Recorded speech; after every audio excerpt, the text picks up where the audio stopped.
এই ছোট্ট একটি ডিভাইসের মাধ্যমে নাকি লক্ষ লক্ষ ডিশের চ্যানেল দেখা যায়। ভাই কথা কতটুকু সত্য? আমাদের কথা 100% সত্য। আপনাদের বাসায় যাদের পুরান টিভি আছে, নতুন এই যে ভাই পেন ড্রাইভের মতো ছোট একটা ডিভাইস লাগাবেন, হাজার হাজার টেলিভিশন চ্যানেল দেখতে পারবেন।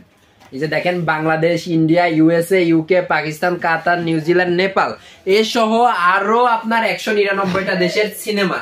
দেখেন গাইস, শুধু বাংলাদেশ না, 199টা দেশের চ্যানেল কিন্তু আপনারা ফ্রিতে দেখতে পারতেছেন শুধু এই ডিভাইসটির মাধ্যমে। জি, আপনারা অনেকে দেশের বাইরে আছেন, বাংলাদেশি টিভি চ্যানেল দেখতে চান কিন্তু টেলিভিশন চ্যানেল কোনোভাবে দেখতে পারেন না। তারা এই ডিভাইসটা নেবেন, নিয়ে দেশের যত টেলিভিশন চ্যানেল আছে এবং বাইরের যত টেলিভিশন চ্যানেল আছে এই ডিভাইসটার মাধ্যমে আপনারা টেলিভিশন চ্যানেলগুলো দেখতে পারবেন। আর কি ভাই, ভিডিও দেখছেন, এখনো ভিডিওতে লাইক করেন নাই, অবশ্যই লাইক করবেন ভাই, লাইক করতে টাকা লাগে না, ভিডিওতে লাইক করেন। নেক্সট আমরা নতুন কোনো গ্যাজেট আইটেমের ভিডিও দেখাবো। আর চ্যানেলটি সাবস্ক্রাইব করে রাখুন, সাবস্ক্রাইব করুন, আমাদের পাশে থাকুন। ধন্যবাদ।